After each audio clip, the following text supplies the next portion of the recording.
As post-Bondi Australia reckons with how to track ISIS-linked threats at home, lessons from Canada matter. Investigators there uncovered a local pattern that shows how global jihadist ideas reach city streets.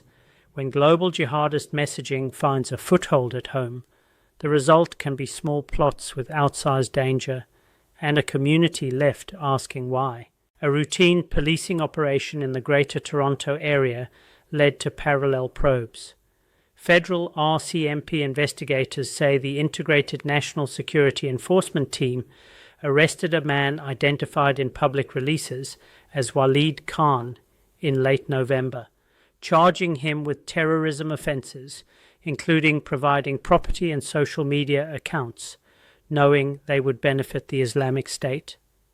At the same time, Toronto and Peel Police ran Project Neapolitan, which produced 3 arrests and dozens of criminal charges after 2 incidents where women were chased and reportedly forced toward vehicles at gunpoint. In both incidents, the suspects fled when interrupted. Search warrants recovered firearms, high-capacity magazines, and other evidence. Authorities describe a case where local criminal plots and international terrorism concerns intersected, prompting coordinated municipal and federal responses. Public material identifies the accused as a man in his mid-20s and 2 younger, co-accused in the related criminal probe. Charges range from providing material support to a designated terrorist group to conspiracy and attempted kidnapping. Prosecutors say evidence points to targeted hostility toward women and toward members of the Jewish community, combining hate-motivated criminality with alleged facilitation for an extremist organization. The Canadian authorities framed the investigation as an example of how a locally rooted plot can carry transnational implications when social media accounts, property or funds are used to benefit a global movement. The ideology at work is an extreme form of Salafi-jihadism, as articulated by the Islamic State, a transnational purist worldview that sanctifies violent action, demands loyalty to its cause, and uses polished propaganda to inspire sympathizers far beyond any physical caliphate. Practically, this belief system does 2 things. It legitimizes attacks on civilians, and it normalizes obedience to external directives or examples.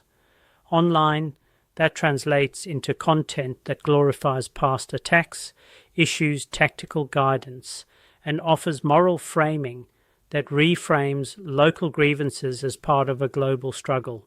For lone actors in Western cities, ideology becomes a bridge between abstract commitment and concrete action, a script for whom to target, how to procure weapons, and when violence is justified. Modern jihadist facilitation is hybrid. Ideological messaging is paired with practical how-to resources.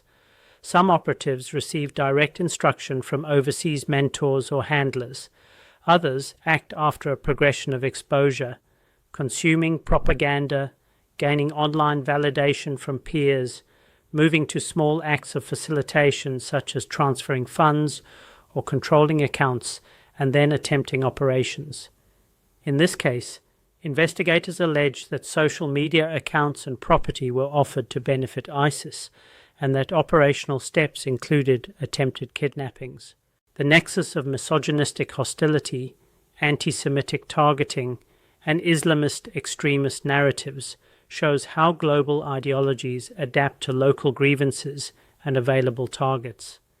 Investigators look for predictable signs that differentiate radical sympathy from operational intent, unexplained transfers of money or property to suspicious recipients, creation or control of online platforms used to recruit or coordinate, sudden acquisition of weapons or specialized gear, rehearsed attempts to detain or assault victims, and traces of encrypted communications with foreign actors or clear consumption of directive propaganda. Those factors together raise the threshold for criminal charges because they indicate movement from thought to facilitation and action.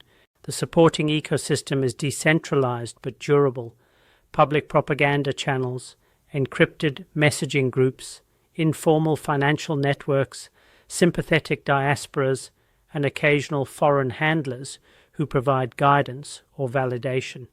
Even without secure territorial control, extremist groups sustain influence through social platforms, multimedia production, and peer networks that normalize support.